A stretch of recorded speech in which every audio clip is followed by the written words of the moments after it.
So we need the instruction. We need the interaction.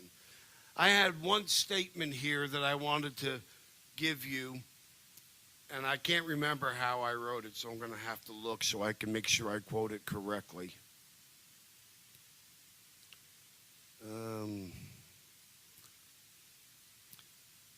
Yeah, we really get to know each other when we're doing that one-on-one, when we're doing that small group dynamic.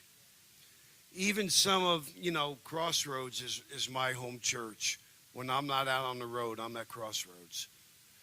And some of the best times I've had in Crossroads were some of the men's meetings sitting in John Vitucci's basement and having 15, 20 men sitting around a big table and eating and just talking and sharing.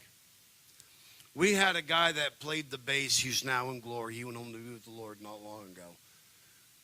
What an amazing man he was. And all I knew him as was the bass player until I began to get to know him sitting around the table and interacting with him. And when he passed, I felt a real sense of loss because he became somebody that I really liked.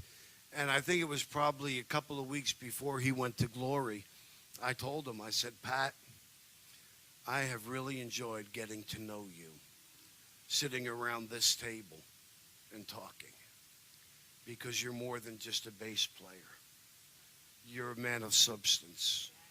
And I was so happy to get to know that man on that level.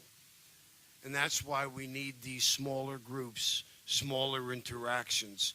So what you're doing with the men's group, that's a phenomenal thing. If you can do it in person, do it in person. Because you can't do it by Zoom.